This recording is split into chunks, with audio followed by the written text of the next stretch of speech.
Amen. Good morning. Good morning. All right. It's always good to be in the house of the Lord. Amen. Alam nyo, ang pinakamagandang conditioning mga kapatid, pagkagising natin sa umaga, hanapin natin yung excitement kung paano tayo sa pagpunta natin sa simbahan. Yun ang pinakamaganda po doon. Meron tayong excitement. No? It's, again, isipin natin, makakapakinig na naman tayo ng salita ng Diyos. No? And actually, ako personally, I have to do it. No? Kahit na sabihin mo, pastor ako, mga kapatid, marami din concern. So, I have to pray, I have to beg God. Sa gabi pa lamang, bigyan ako ng maayos na kapahingahan. Alam nyo, kahit konti lang yung tulog mo, konting oras lang, pero pagka pinatulog ka ng Panginoon, kahit isang oras lang, grabe na. So, ang magandang tagapagpatulog natin ng Panginoon. Yan ang pinakamaganda. Hindi yung cellphone na napapagod na yung mata mo sa kakatulog. No. Yun ang pinakampangit. Kaya ang hirap gumising kasi yung iba pinatulog ng cellphone eh. Pero magandang gumising pagka pinatulog ka ng Panginoon. Yeah, parang hindi yata ako naririnig ng iba. Yeah. So it's good to see you this morning. And may mga kapatiran tayo na patuloy pang naglalakbay patungo rito. Galing po dyan sa kanilang bahay sa malapit. Alright. So, you ready? At dadako po tayo sa ating Sunday School, sa ating patuloy na pag-aaral. At meron po tayong didiscuss. Ang ating pong topic during the Sunday School ay patungkol sa commitment to transformation. Okay? That is in the book of Romans chapter 12. We are encouraged by the Apostle Paul to be transformed.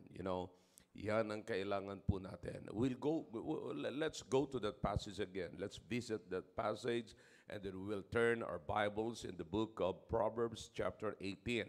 But before that, punta po muna tayo sa Romans chapter 12. Okay? Para lamang masariwa natin muli ang talata na yan, mga kapatid. Okay? Romans chapter 12, in verse number 1 and 2. Romans chapter 12, verses 1 and 2. Okay? At para po sa mga walang dalang Bibles, na mga Bible students, I like to encourage you to look at the monitor at nandiyan po yung talata po natin. Are you with me na? All right. I beseech you therefore, brethren, by the mercies of God, that ye present your bodies a living sacrifice, holy, acceptable unto God, which is your reasonable service. Verse number 2. Once you get done with that, pag ginawa niyo po yung verse number 1, here's number 2. Okay? Be not conformed. And, you see the starting word. And be not conformed to this world, but be ye what?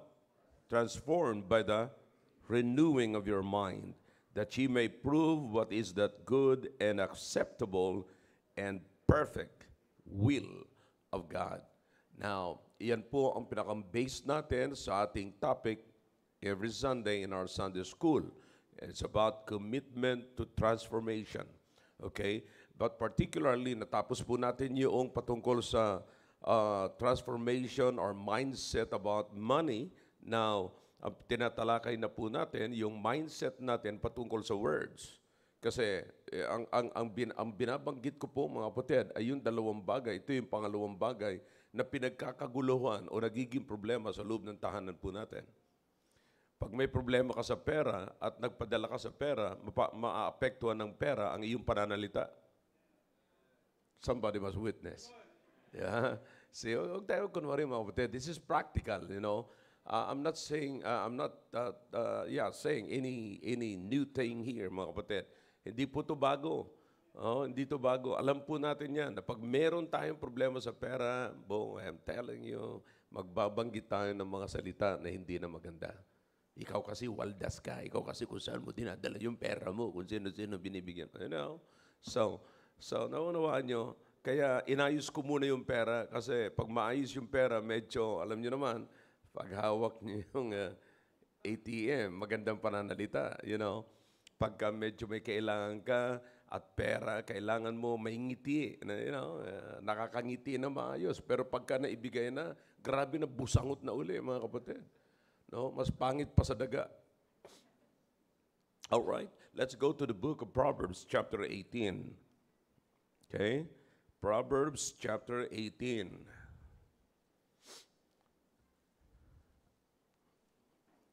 Napakahalaga po nito, mga kapatid, kasi in chapter 18 of the book of Proverbs, makikita po natin dyan, mga kapatid, yung magagawa ng words. See? Now, here's what the Bible says. Are you with me now? Proverbs chapter 18 in verse number 21. Okay, can you show that to the screen? Okay, now verse number 21. Are you with me? All right, death and life. Okay, death and life. Are you taking that seriously? Death and life are in the what? Power of the tongue. You see that? Yung buhay natin at yung kamatayan ay nakasalalay, no, sa ating dila, or in other words, sa pananalita. Okay? All right. And they that love it shall eat the fruit thereof. Okay? What we say, in other words, kapatid, ano man ang sinasabi natin, babalik sa atin. Yan ang ibig sabihin yan. Ano mang sinasabi natin, na mabinitawan nating words, ay babalik po yan sa atin. In other words, tayo ang aani. Pag nagsalita ka ng maganda, ang balik niyan ay maganda, sa'yo rin ang tama. Pero pag nagsalita ka ng hindi maganda, babalik yan, sa'yo din ang tama. That's why we must be careful. See? So, I hope, mga kapatid, you'll take this study seriously. Kasi, pinag-aaralan natin, we started last Sunday about words, tungkol sa words na to, at sabi ko nga sa inyo, I know what's going on in the family, mga kapatid. May family din ako, and nagka-counsel ako ng maraming family, you know, maraming families. Ang nagiging problema, yung sagutan sa loob ng bahay. Right? All right. Tayo sandaling manalangin. Dakilang Diyos, salamat po sa mga talata na binasa po namin. Pagpalain niyo po at kayo po ang manguna po sa amin. Pagkaloob niyo po sa amin ang malawak na pangunawa. At we're dealing with the problems in our home, oh God. And one of the problems in the home is the misuse of the tongue. We do not use it properly. Nagsasalita po kami na minsan ay hindi po namin pinag-iisipan. Nawa po yung makita po namin kung paano po namin sabihin ito at maging maliwanag po sa amin kung paano po namin, paano kami makikipag-converse, makikipag-usap, Panginoon, sa aming mga kasama sa bahay, especially sa mga mag-asawa, sa buong pamilya, o Diyos, sa mga anak, sa kanilang mga magulang, at ang mga magulang sa kanilang mga anak. Communication is very important, oh God, because it deals with all relationship. Kaya kayo po ang manguna po sa amin sa pag-aaral na ito. Please forgive us for our sins and cleanse us from all unrighteousness and make us worthy to receive blessings from thy word, from thy message this morning. In Jesus' name I pray. Amen. All right, thank you. You may be seated in the presence of our God. Okay? Now, to understand, let me just introduce first. Again, I'll bring you back to the book of James. Okay? Is everybody paying attention now? All right. You ready for Sunday school? All right. Let's, sabi ko sa inyo lagi, let's accomplish our purpose. Okay? Now, listen. Tignan po natin ang mabuti at introduce ko po sa inyo yung tinatawag dito, sabi ni Solomon, just imagine kapatid, napakahaba na nito, napakalayong panahon na po ito. The Proverbs, this Proverbs right here, pag sinabing Proverbs, ito po yung principles na pinanindigan at nakita po ni Solomon. You see, parang sinasabi ni Solomon, if you'll go back to his books, kapatid, makikita nyo yung books ni Solomon. We have the book of Proverbs Ecclesiastes and the Song of Solomon. You see, nandiyan po lahat, makikita nyo, ipinapahayag ni Solomon yung kanyang pinanindigan sa buhay at yung mga nakita niya na hindi niya dapat ginawa. You see? So, in fact, napakaganda ng conclusion niya sa book of Ecclesiastes. You know, if you can recall, yung isa sa mga favorite verses ko sa Bible, mga kapatid, na sinasabi ni Solomon, let us hear the conclusion of the whole matter. What? Say louder. Fear God. With all the things that he has experienced, with all the things that he has seen, kapatid, ni Solomon, lahat na na-experience niya, he came into conclusion. Saan siya nagtapos? Pagkatakot sa Diyos. Fear God and what? Keep His what? Commandments. Okay? And then, he concluded that, sabi niya, this is the whole duty of man. Why is it the whole duty of man? For God will bring everything into judgment, with every sacred thing, whether it be good or bad. See? So, yan po si Solomon, mga kapatid. At maganda ho yung prinsipyo na yan. And then makikita nyo po, dito sa binasa po natin, sa chapter 18 and verse number 21, death and life are in the power of the tongue. Death and life are in the power of the tongue. Now, listen to me now. Tignan niyo pong mabuti, mga kapatid, na sinasabi ko po ngayon, and tell me if I'm telling you the truth. This is a practical message, mga kapatid. In our Sunday school, we have the Word of God, our foundation of study. See? Ang salita ng Diyos, yan po yung pundasyon ng ating pag-aaral. In other words, tinitignan natin, kinukuha natin salita ng Diyos, ito bang inaaral natin ay prinsipyo ng Diyos o opinion lamang ito ni Pastor Hill? You see? So tandaan niyo po, pag pumunta kayo sa church, hindi po dapat kayo nakikinig sa opinion ng tao, kundi dapat nakikinig po kayo sa salita ng Diyos. Okay? So yan po yung hinihimay-himay po natin dito. Now, what we have just read, mga kapatid, we have read 2 verses now, okay, or 3 verses, 2 from the book of Romans and 1 from the book of Proverbs. And then Solomon, the principle of Solomon, one of what he believed is, ang sabi niya, death and life are in the power of the tongue. You see, death and life are in the power of the tongue. Now, para makita po natin yung power ng tongue, mga kapatid, na sinasabi ni Solomon, tignan po natin sa book of James. Kung ano rin na sinasabi ni James, ang layo na nito, mga kapatid. Look in James chapter 3. Okay? Si James, marami pong sinabi siya patungkol sa tongue. Okay? Are you with me? All right. Now, sabi niya, my brethren, be not many what? Are you in the book of James chapter 3 na? Okay, verse number 1, knowing that we shall receive the greater condemnation, for in many things we offend all.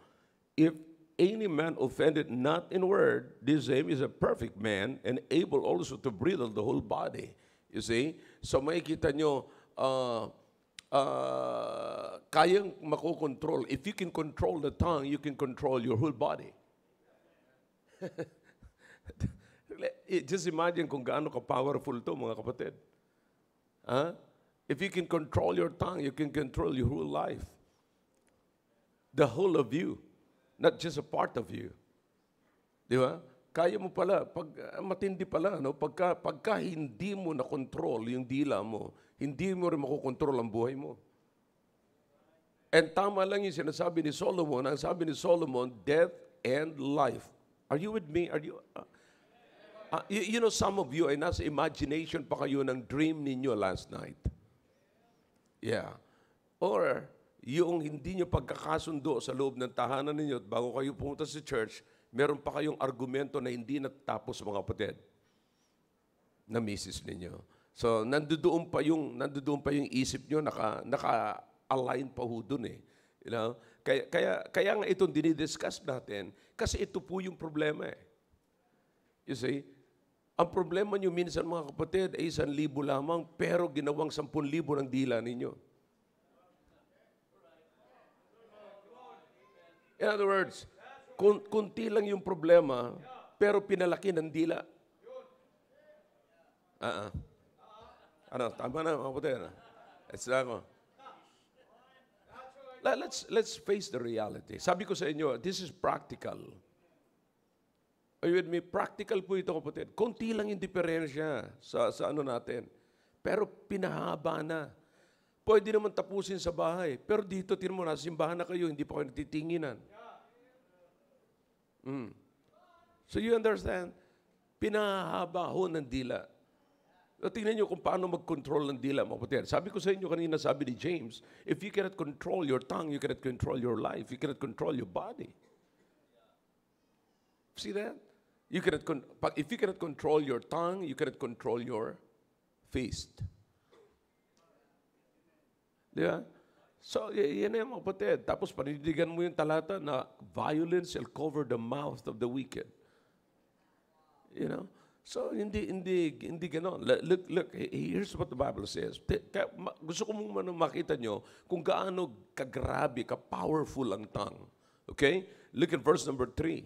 Behold, we put bits where in the horse mouth, that they may obey us, and we turn about their whole body. You see, alam niyo yung nilalagay sa kabayo dito? Yeah. Pagka pinitik mo yan sa kanan, kakanan yung kabayo. Pagka pinitik mo yan sa sabay, ibig sabihin ang kabayo, susunod, tatakbo, forward. Okay? Kung saan mo siya pitikin, susunod siya. Yung kabayo, mga kapatid, sumusunod sa ganon. Pero sabi ni James, yung tao mahirap. See, pag hindi mo na-control ng dila, hindi mo mapasunod ng tao. Look, meron pa. Verse number 4. Behold, also the ships, which though they be so great, in other words, malaki. Okay? Malaki yung ship, kapatid. Okay? And are driven of fierce winds. Okay? Kasi hindi lang naman engine, kapatid. Alam nyo ba yun? Yung barko, ganun kalaki, pero drive siya, mga kapatid. Pero, you know, ang bigat talaga. Okay? Now, yet are they turned about with a very small hem, whithersoever the governor listed. Alin po yun? Yung sa ibang radar. Radar, yeah. Ang tawag ng taga, radar nga, di ba? Yeah. Timon. Yeah, timon. Yeah, yun. So yun ang nagkukontrol. Napakalaking barko yan, may driven ng engine yan, minsan dinadrive pa ng hangin yan, pero maliit lang ang nagkukontrol sa kanya, timon. Pag hinangin yan, pero pag ano man gano'n kalakas sa hangin ng maputid, pero pagka inano ng timon yan, kayang-kayang patakbuhin ng timon yan, or i-direct ng timon yan. But, verse number 5, even so the tongue is a little member, and boasteth great things, behold, how great a matter a little fire kindleth. Verse number 6, and the tongue is a fire, a world of what? Maliwanag yan. So is the tongue among our members, that it defileth the whole body, and setteth on fire the course of nature, and it set on fire of hell. Whoa! Naalala niyo yung mga kapatid, sinasabi niyo sa bahay ninyo, pambira, ayoko nang tumira sa impyernong bahay na to. Yeah. See that? Ano ang nagpapa-impyerno sa bahay natin? Dila. Ang bahay natin, hindi naman impyerno eh. Yung samahan natin, hindi naman impyerno. Pero sino ang nagdadala ng impyerno? Dila.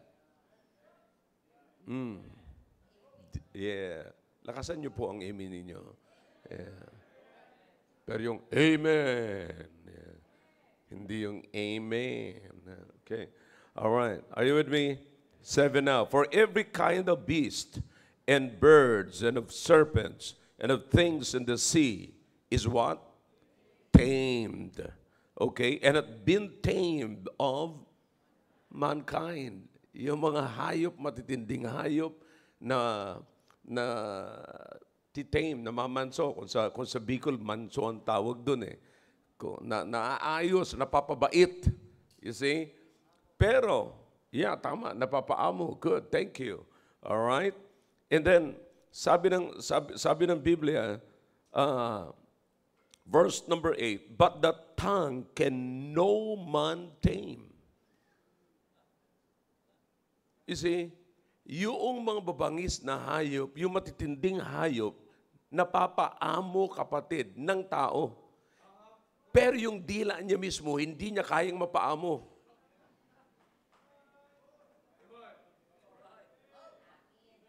Ganon ka-powerful yan, kapatid, yung dila. Nakita nyo? See. See that? All right.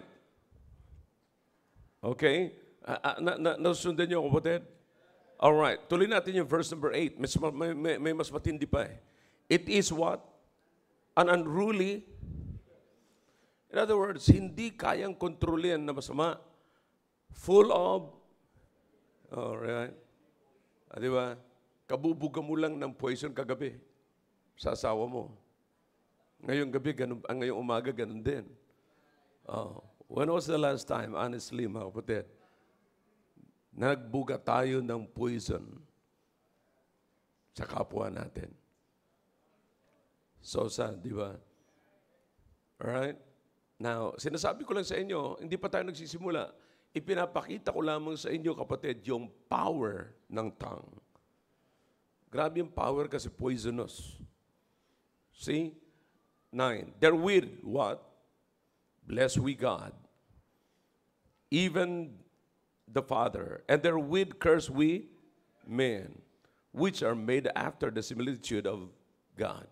So sad na sabihin natin, kakanta lamang na tayo kanina, to God be the glory, great things He hath done. Yeah, mine eyes have seen the glory. Kalain mo yan. Mine eyes have seen the glory of the Lord. And then maya-maya lang, sa parking, magmumurahan na kayo. Yeah, so sad. Yeah, so, pero ang sabi ng Biblia, pinupuri natin sa pamagitan ng dila natin ang Diyos. Pero kina-curse natin, in other words, nagsasalita tayo, nagmumura tayo, nagsalita tayo na hindi maganda sa kapwa natin tao na nilikha ayon sa kawangis ng Diyos. See, sana pinuri mo ang Diyos, pero yung nilikha ng Diyos na ayon sa kanyang kawangis, yeah, nagsasalita tayo na hindi maganda. So, sometimes we don't realize that. Na pagka inalipusta mo yung nilikha ng Diyos, inaalipusta mo ang Diyos kasi nilikha yun ng Diyos ayon sa kanyang image. Did you get the point? So what are we using when we do that?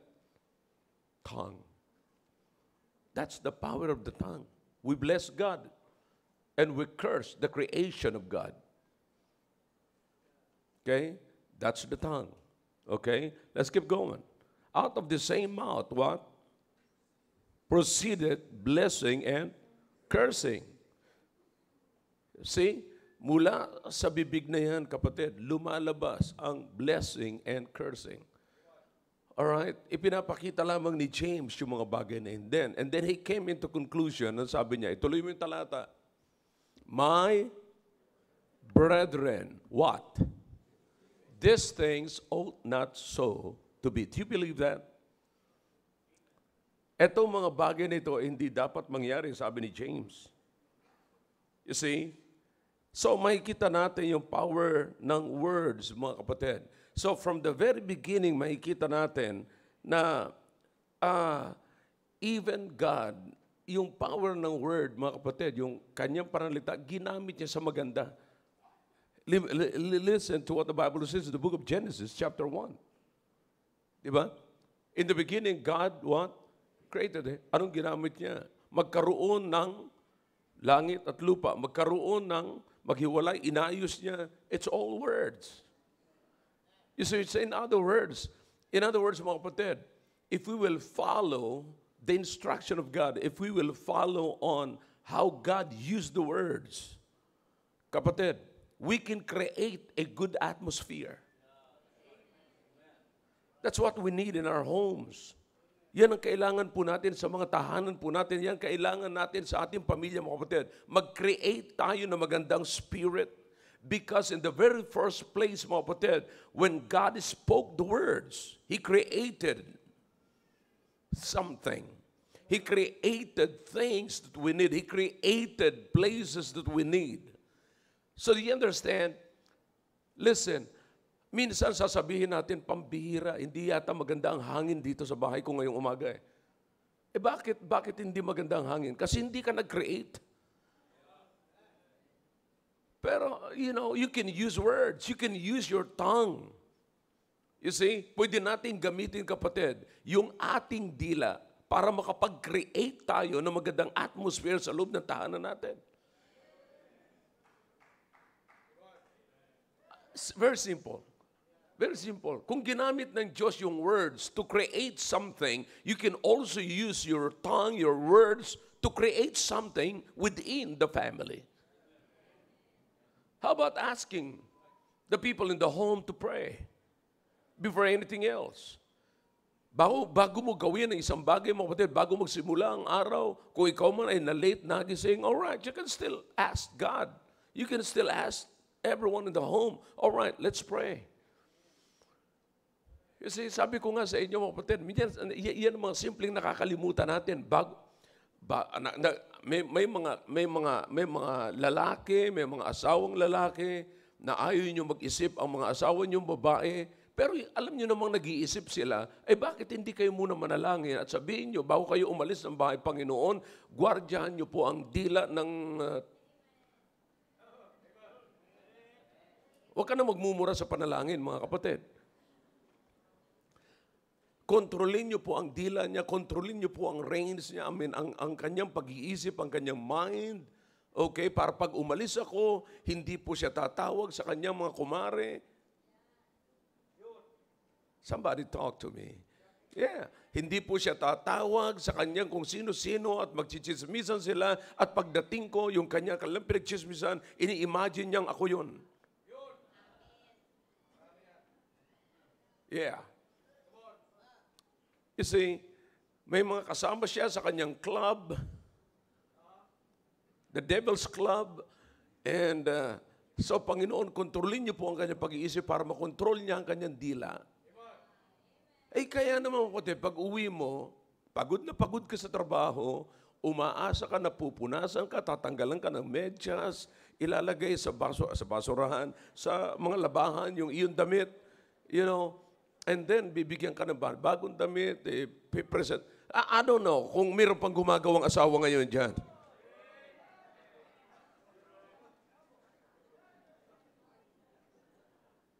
O sasabihin nyo na lang, pagkakatiwala nyo lang sa katulong nyo, ay sobrang sipag ng katulong nyo. Siya na nagtatanggal ng lahat sa asawa ninyo. Nakalimutan ng asawa nyo yung tuwalya. Sino nagdala ng tuwalya sa loob ng katulong? Bakit? Anong ginagawa mo? Panay ang text mo, panay scroll. Tapos sasabihin mo, alam mo, pagod na pagod ako sa buong maghapon na ito. You see? Mga kapatid, this is really the problem, the home. Let's deal with it. Huwag tayong magkunwari. I mean, listen now, if you need to be transformed on that area, mga kapatid, so let's be willing to do that. Kinakailangan natin talaga matransform eh. So, minsan sasabihin natin, yan sinasabi ni Pastor, hindi para sa akin, pero para sa iyo talaga yan. You see, pag nag-playing smart ka na parang nakatapos ka na sa isang institution na know everything, nakapasok ka sa school, alam mo, may mga taong alam mo naman, yan ang weakness ng maraming mga taong walang Diyos. Sobrang yabang. Akala mo nakapag-aral sa Amerika, alam niya na ang buong bagay sa buong buhay. Nakapag-aral ng ganito, nakapag-masters ng ganito, ang buong akala niya, alam niya na ang lahat. Wala akong taong nakakaalam ng lahat, kahit na sampang eskwelahan kayo pumunta, Diyos lang ho ang merong ganyang klaseng kaugalian. God is the only person who is omniscient. He knows everything. Pero you don't know everything. You need to learn. You see, kaya itong bagay na ito, mga kapatid, kasi iniingatan natin, iniingatan natin mawalan tayo ng pera, pero hindi natin iniingatan yung pananalita natin. So bakit may giyera pa rin? Bakit may away pa lang sa loob ng tahanan? Hindi tayo marunong hindi tayo marunong ng grammar of character. Magaling tayo sa grammar sa English pero wala tayong grammar sa karakter natin. Hindi tayo marunong magsalansa ng tamang kaugalian. See? So sad. Minsan napapahamak tayo. It's so sad, kapatid. Minsan nai-influensya yung mga asawa ng lalaki kung paano nanalita yung asawa niyang babae. So sad. Yeah? Minsan nakukuha ng mga asawang lalaki yung pananalita ng mga asawang babae. So kaya mag-ingat po tayo mga kapatid. Tandaan po natin, you can create a good spirit within your home. Why not use words? Good words. Di ba? Kapag ang pananalita po mga kapatid ay nasabi sa tamang pamamaraan, sa tamang panahon, kapatid, napakaganda. Kayang pawiin ang anumang baga na sa ibabaw ng ulo natin. No? In other words, kahit na gaano kainit ang ating ulo, pagka nakarinig tayo ng magandang pananalita, kapatid, sa tamang pangailangan, sa tamang panahon. Di ba?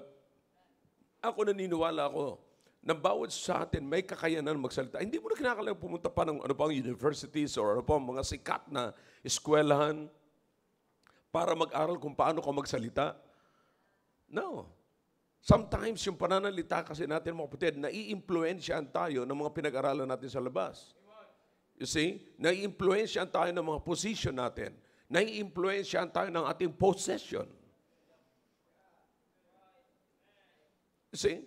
Now you have to realize mga kapatid, pagdating sa wealth, kung ang ibig sabihin mo ng wealth, kapatid, ay marami ka lang pera at yun lang ang pinagmamalaki mo, kaya kasi sinasabi ng tao na mayaman siya kasi marami siyang pera, ay malaking pagkakamali yun.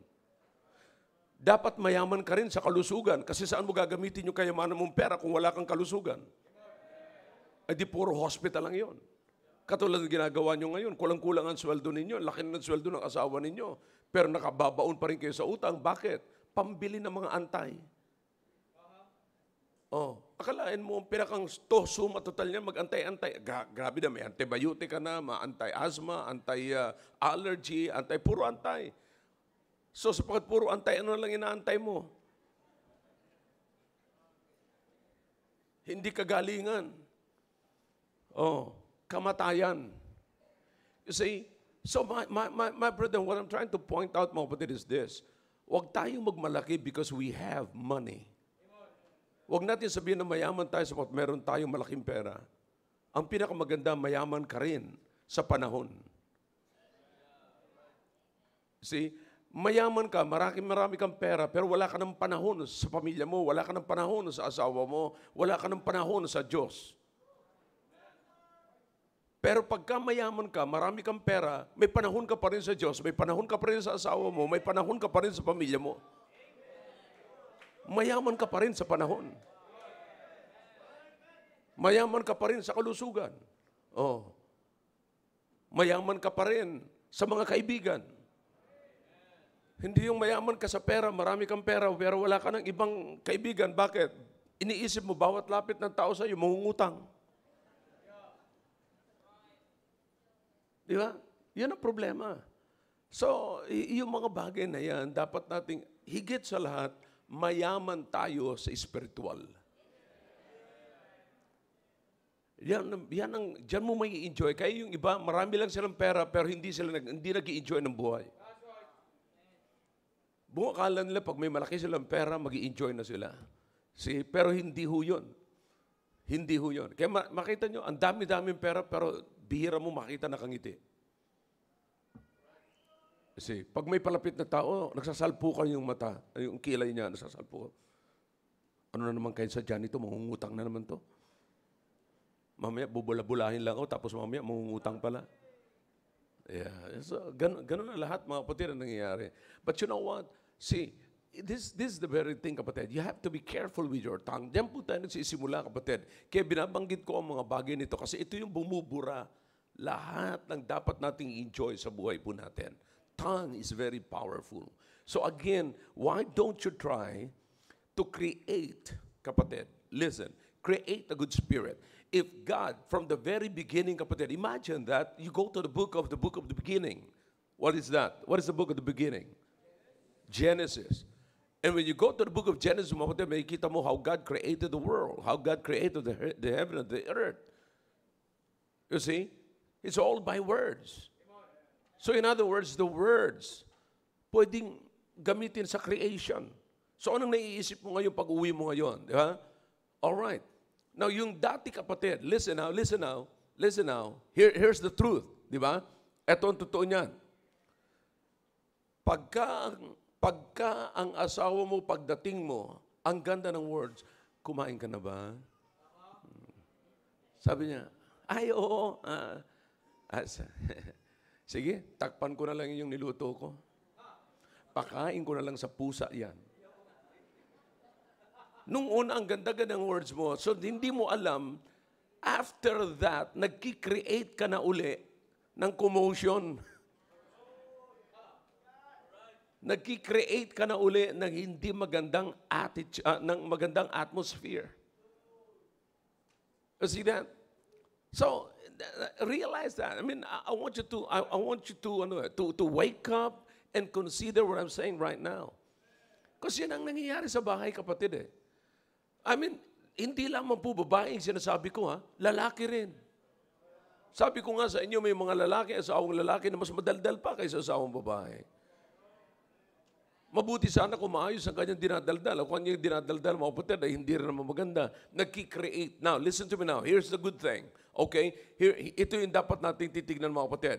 Okay. Kapag ka ikaw ba ay nagsasalita, are you creating something?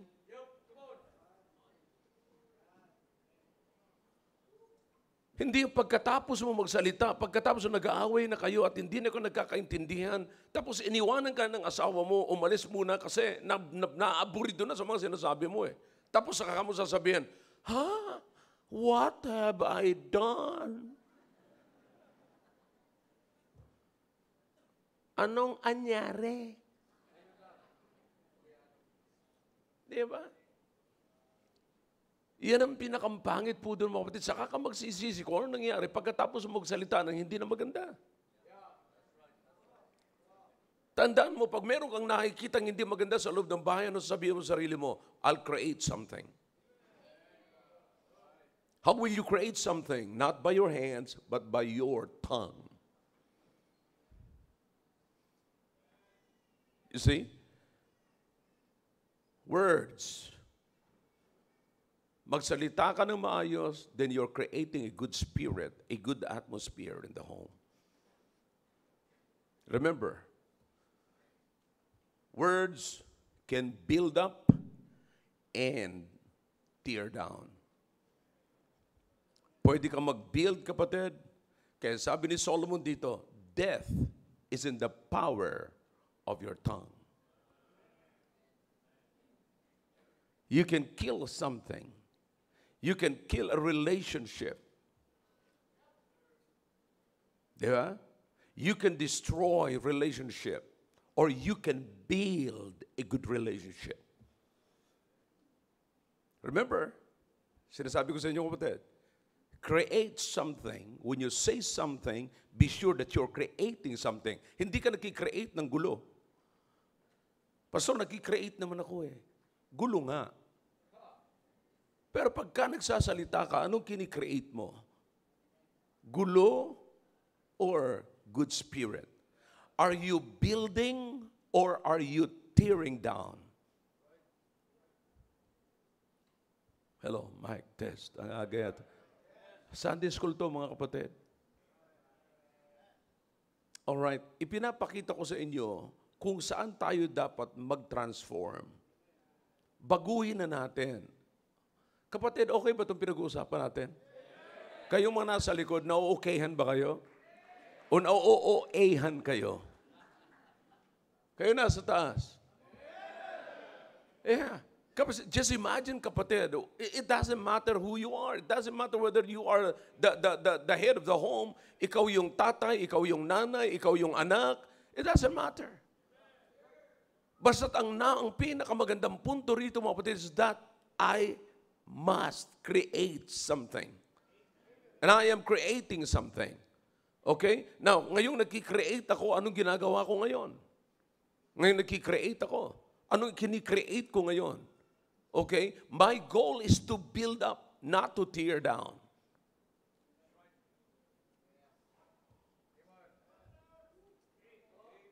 Bakit?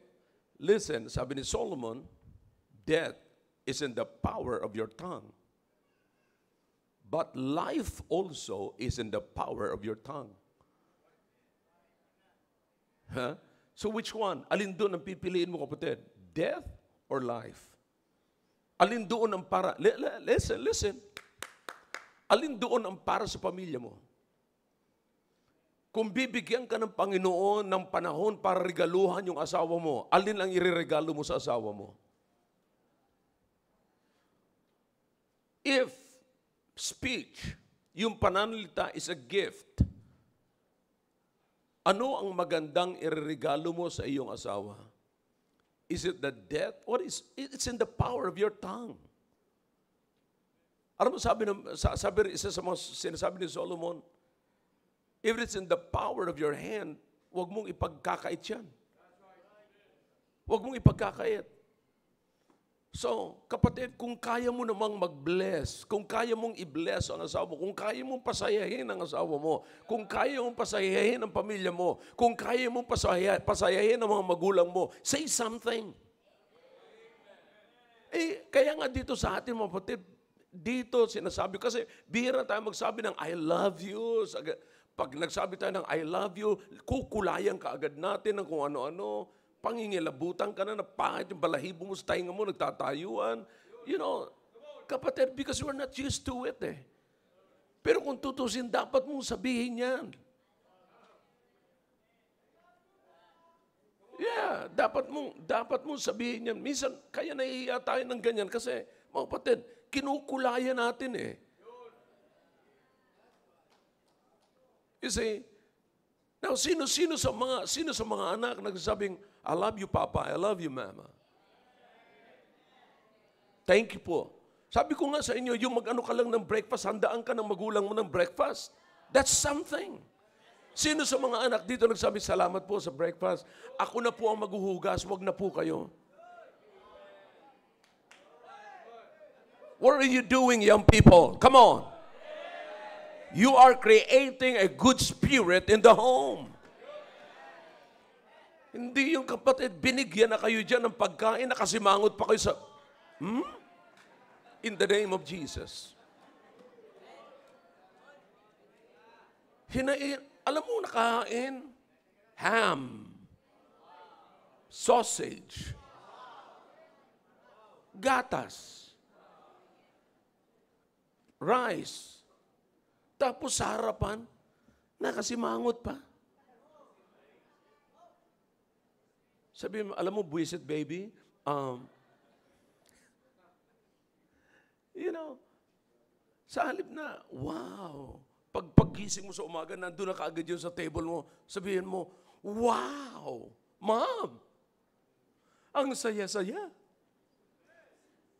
Hindi yung akala mo, grabe yung obligasyon ng mga magulang mo na handaan ka ng ganon. Yeah. Nawawala na yung... Pero ang problema, pagka sa ibang tao, magaling tayo magpasalamat, pero sa kasama natin sa loob ng bahay, hindi Tapos ayaw mo nang umuwi kasi wala nakangiti sa loob ng bahay nyo. Bakit ayaw mo walang nakangiti sa loob ng bahay? No one is creating a good spirit in the home. Why don't you create? Why don't you? You understand, if you're building something, you know, you have to put your life in it. You have to you have to invest. You have to invest. If you're building something. But if you're tearing down, wala ka nang pwedeng i-invest, mga kapatid. Yeah. Just say bad words. So nakikita niyo po ang kailangan po natin, mga kapatid. You see, your words can inspire something. Kalain niyo, kapatid. Ito ang pinakamaganda nito, mga kapatid. Pag nagbitaw ka, alam niyo po ba yun? The words are eternal. Pag nagbitaw ka ngayon, kapatid, naalala ko nung paglabas ko sa bahay bata ng nanay ko, ang hindi ko makakalimutan yung sinabihan ako ng nagpaanak. Sabi niya, ang pogi-pogi mo. Hanggang ngayon, kapatid, naalala ko yun. Somebody say amen. Thank you, thank you. Alam ko akong pastor ninyo eh. Bulahin niyo pa ako. Okay? But you understand, but this is really true, kapatid. Marami tayo. Tingnan nyo. Okay, sasabihin nyo, pinatawad nyo na yung nagsabi sa inyo na masama. Bakit hanggang ngayon naalala nyo pa?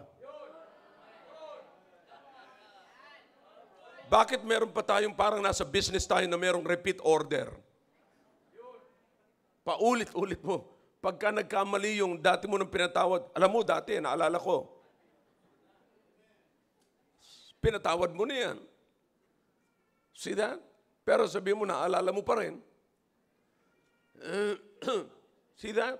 So you see the problem, kapatid? Words are eternal. But imagine kung maganda ang iyong sinabi. Ha? See? Naalala ko nung araw, mga kapatid. Sabi sa akin, yung Sunday school teacher ko, nasa Sunday school pa ako, bata pa ako, sabi sa akin, alam mo, isang araw nakikita ko, you'll become a great preacher. Di ko makakalimutan yun. Alam ko, preacher ako ngayon, di ko pa alam kung great. But listen, words are eternal. So imagine, kung ang words na binibitawan mo sa anak mo ay hindi puro mura, hindi sindak, hindi pananakot. Kapatid, listen now, kayong mga fathers, makinig kayo ng mabuti. Kung wala na kayong ibang binibitawan sa anak nyo kundi pananakot, that is manipulation and not leadership. You know how to manipulate your family, but you don't know how to lead your family. Minsan, tinatakot natin ang ating pamilya na hindi natin bibigyan ng fund, pambili ng ganito, tatakutin mo mismo, wala kang lipstick. Maglalakad ka sa buong sanlinggo nito na putla. Magtsatsaga ka sa floor walks. Okay? Now, so you understand that? Basta puro pananakot, kapatid. Tandaan niyo, sabi ko nga nang sinabi ko sa inyo nakaraang linggo, kapatid. Yung mga babae, nababalot siya, nakalagay yan sa weak vessel. Siya isang weak na lalagyan. Ang kailangan lamang po nila ay strong handler. Because inside that weak vessel are treasures. So meron kang treasure in an earthen vessel. Kung magaling kang handler, may kayamanan ka. Pero kung hindi ka magaling na handler, mababasag mo yon, disgrasya. Ibang makikinabang sa treasure mo. Oh, may naalala na kayo. Kaya pala, nawala siya. Well, anyways, words are eternal, mga kapatid. Kaya nga makikita nyo, listen now, I'll try. Tatapusin ko ng maaga, okay? Words shape. Words can shape your life. And imagine if words are eternal. So, pag binitawan mo rito ang magandang words, it will shape the direction in everything. It will shape the life of your kids, of your children, or your wife or husband. Ilan pa ngayon, mga kapatid, sa mga wives ang nagsasabi pag nakita nyo sa umaga ang inyong asawa, alam mo talaga, bago tayo matulog, tinitignan kita. Hanggang ngayon sa paggising, tinitignan kita. Ang pogi-pogi mo talaga.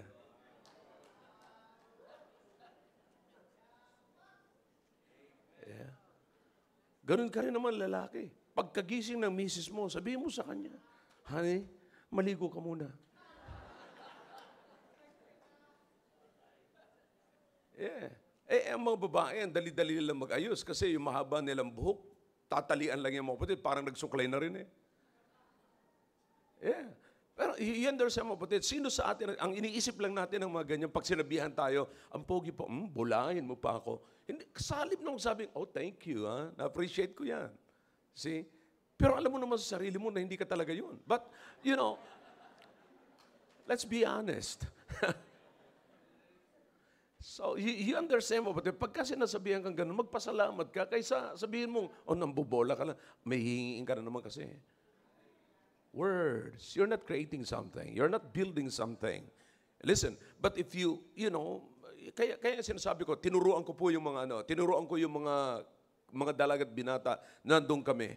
So you understand, kapatid, ang pagbibihis natin sa sarili natin, anong ginagawa natin? Hindi tayo nagbibihis para hangaan or para meron tayong pahangain. Nagbibihis tayo because we respect ourselves. You see? Kaya nga kapag meron kang asawa na tinutulungan kang magbihis at sinasabihan kang ganito dapat ang damit mo, ibig sabihin yung asawa mong yan, grabe ang respeto sa'yo.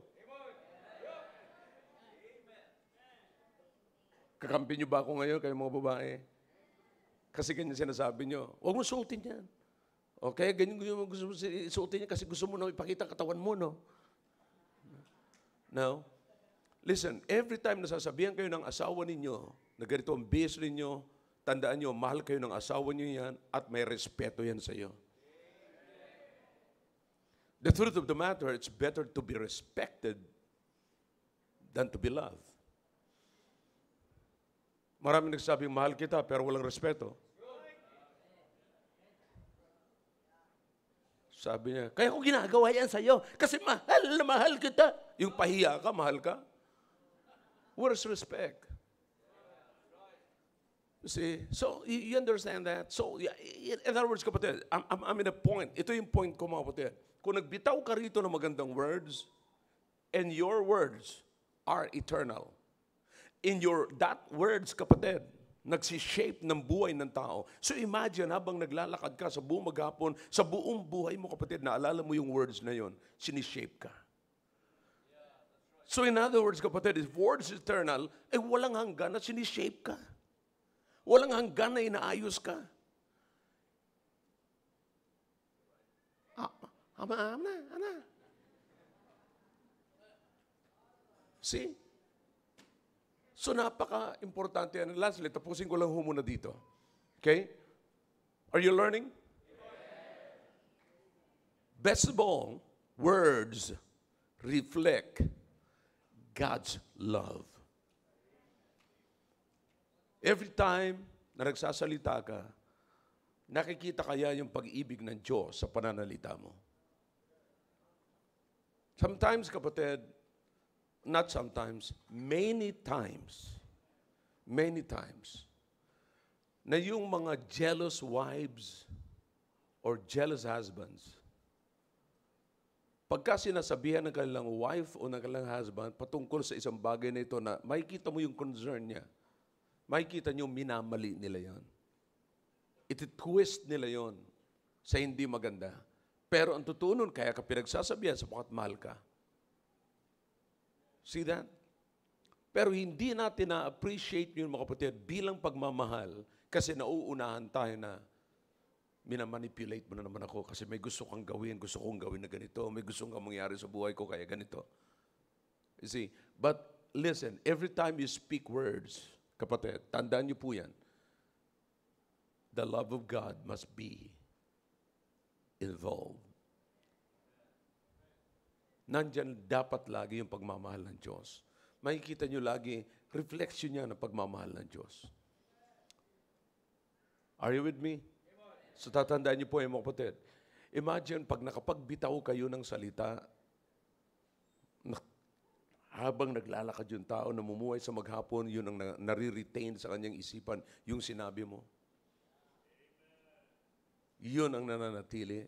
So just imagine, yun ang patuloy nagsishape ng kanyang buhay. See? Kaya wag nating ipagkait, mga kapatid, yung mga sinasabi natin sa ating yung mga bagay na dapat nating sabihin sa ating mga anak, wag nating ipagkait.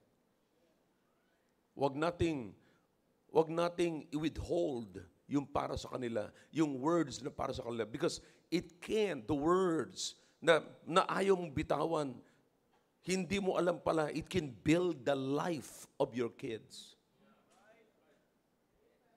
Because it is eternal, papakinabangan. Ilan sa atin ngayon, mga kapatid, you're older than me, but you can still remember words from your parents. Ang hindi ko makakalimutan, yung bata pa ako, sinabihan ako ng tatay ko. Naalala niyo yan? Sinabihan ako ng nanay ko. Hindi lang ganoon. Naalala ko yung sinabi ng lolo ko.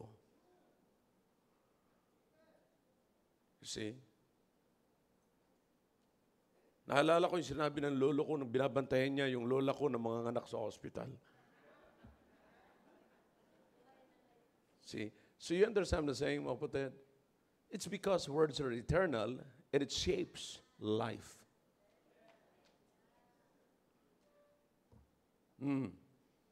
So let's be careful with that. It can build up and tear down. But above all, every time magsasalita ka, all right? Kaya pagka mayroon konting kaguluhan na sa bahay, kapatid, nagdadakdak na yung lalaki o yung babae, tanungin nyo na kaagad, honey, what are you creating? Are you creating chaos? Trouble? Or blessing? What are you creating? Pag magsasalita ka. See, kapatid, inuulit ko mga kapatid, this is about transformation. Kung kinakailangan talaga tayong matransform, maging willing tayo na matransform. Amen. Walang miyembro ng, tandaan niyo po ito, walang miyembro ng tahanan na ayaw ng ngiti sa loob ng tahanan. You see, if you're looking for a solution sa isang bagay na hindi mo nagustuhan at sasabihin mo, gusto kong solusyonan ito, huwag kang gumawa ng solusyon na parang naghihiganti ka. Gumawa ka at sanayin mo sarili mo, nagagawa ka ng solusyon na fair sa inyong dalawa. Did you get that? So kapag gagawa ka ng solusyon, na yung solusyon na yon ay para sa iyo lamang, paghihiganti yon. So I'm telling you, how can you help others? What are you creating every time you speak? Every time you talk? What are you creating? I hope this is clear. All right? It can build, or words can build up, and can what? Come on. Tear down. And remember creation. Salamat sa Panginoon. Noong ang Panginoon nagsalita, kapatid, it's not a word of condemnation. It's a word of creation. Amen. Did you get something? Did you learn something? All right. Tandaan niyo mga kapatid. Listen. You've got to learn to earn.